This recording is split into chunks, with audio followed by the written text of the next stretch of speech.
Morning of day 2 on camp. Dave and Gary have now arrived. Well, they arrived yesterday actually, but now getting we've got the camp set up.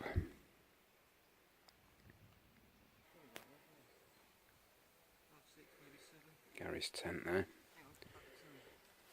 This is the storage tarp. Got the big main tarp up there. Fire going. So get the kettle on in a minute. Dave's tarp there. My tarp there. This box here is a solar charging unit. One of those trickle chargers for a car. 7.5 amp hour battery. Wired up to a lighter socket, which I've got plugged in. One of those multi-way adapters for a car, so it has USB sockets and 12 volt sockets. So I can charge phones and things. And the whole lot, when folded away, hello trouble. The whole lot when folded away, all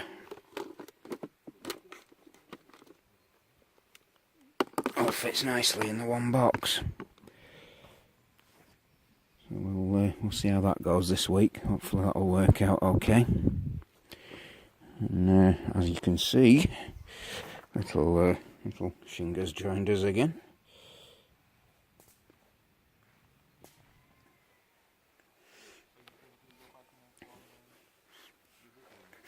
He's supposed to go back to the farmhouse, but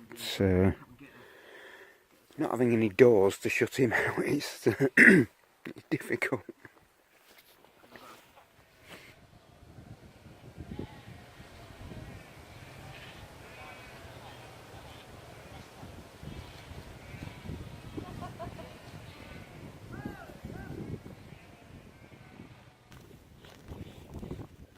What are you doing, little man? Have you found a mole?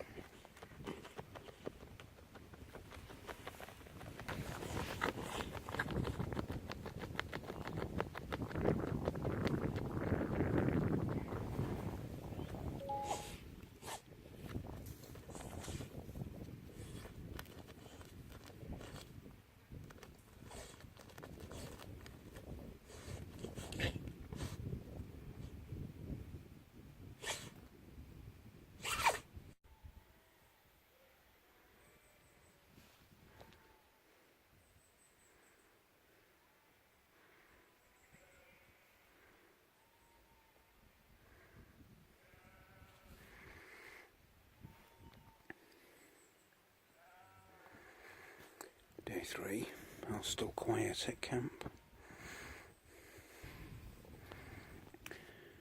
And the fire from last night has gone out, as you can see.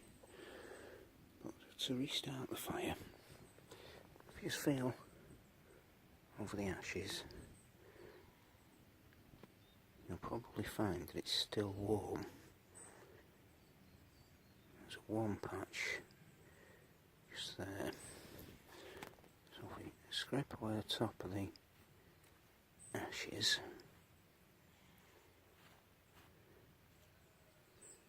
there's no, oh no, it's that bit there that's warm.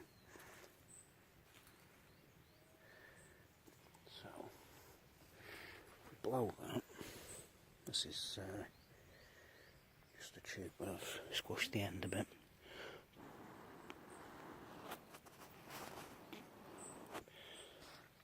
We still have hot embers there. So, take that hot ember,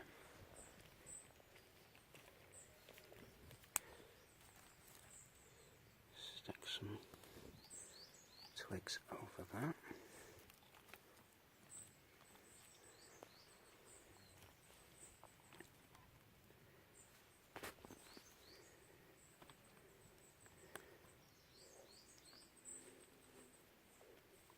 nice and loosely. You don't want to smother it.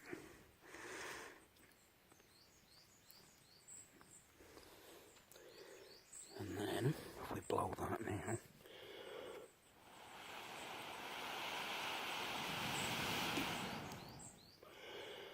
see it building up.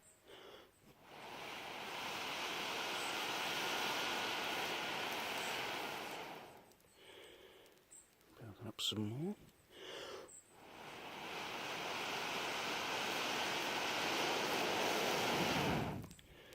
As it builds up, you can blow harder.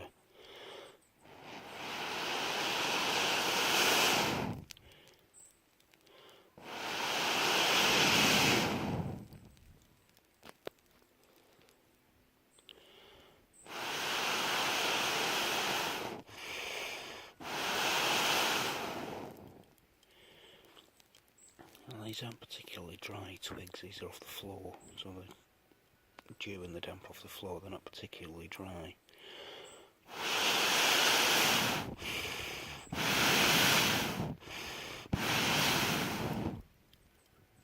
And there you go. We have the fire going again. So that's a relatively easy way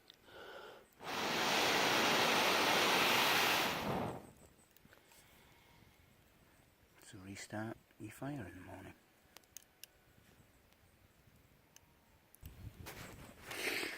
And then, as usual, slightly bigger sticks.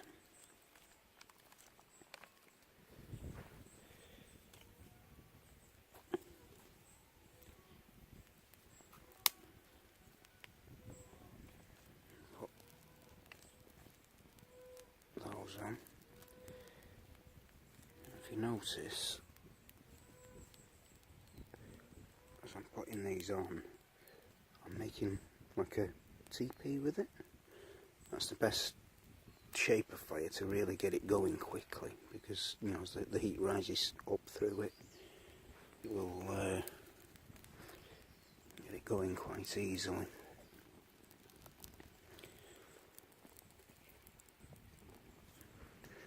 It's not the best way, you know, the best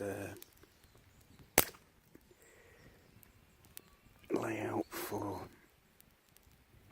conserving your firewood, but to initially get it going, to get a real roaring fire going, that's the best layout for it.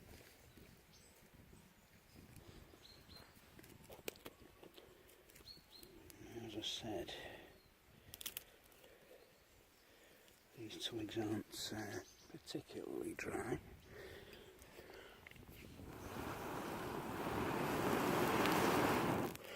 So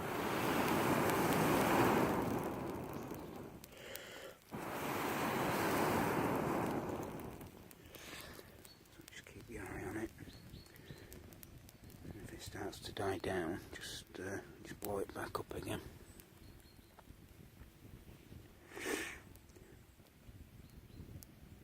One little tip: if you're moving sticks on the fire, you know, obviously watch out for the flames so you're not putting your fingers in the flames. But if there's a charred stick, it can be more charred on the back. So say for instance this one is charred from there to there, so you grab it there to pull it off. On the back closer to the fire it can be charred all the way up here, so you can burn your fingers, so just be aware of that.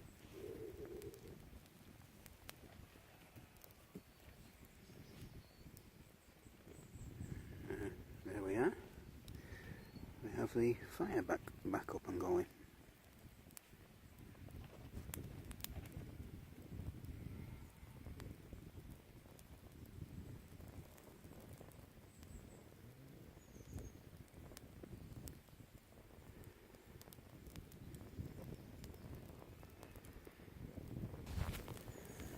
As you can see here now, I'm up to the bigger pieces of wood, so I've laid them flat,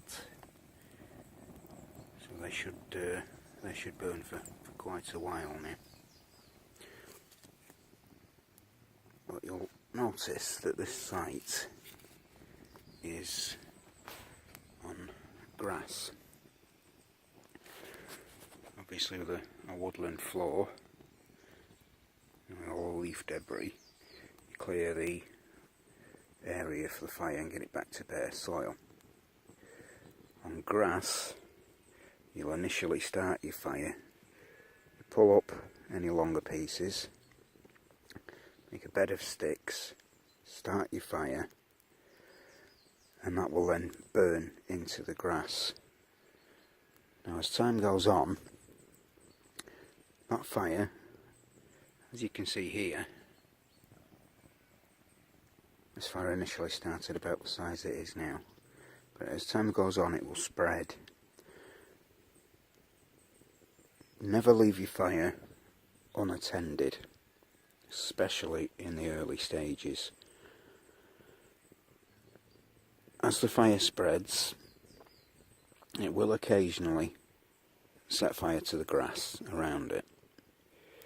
So you need to be vigilant and just stamp it out before it spreads any further. It's not going to spread quickly with short grass like this, but you still need to be vigilant and stamp it out. And then as the fire spreads, you scrape it back in, so you've got a bed of ashes in the middle and bare soil around the outsides.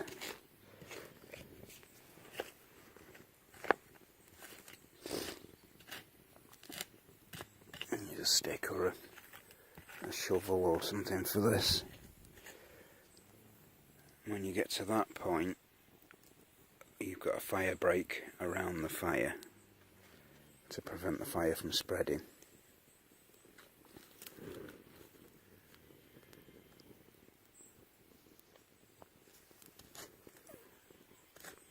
Now even at that point, don't leave the fire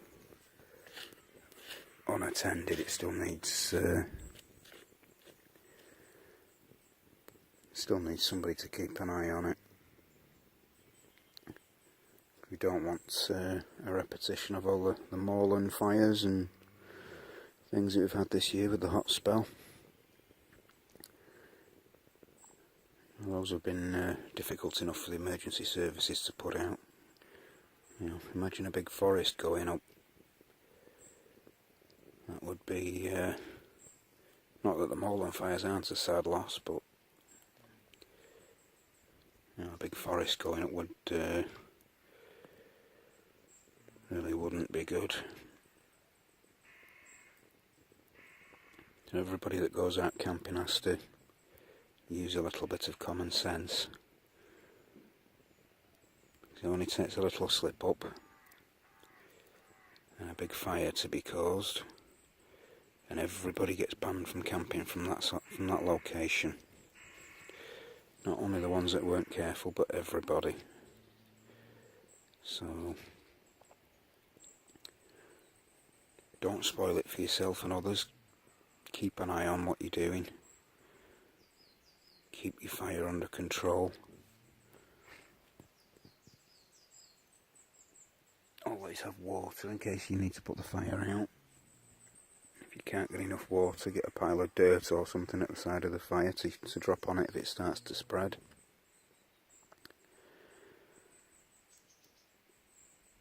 And always leave your camp at the end, like you've never been there. Destruction of the area, piles of rubbish, bits hacked off trees, are all the sorts of things that stop landowners allowing camping. So just be aware of that.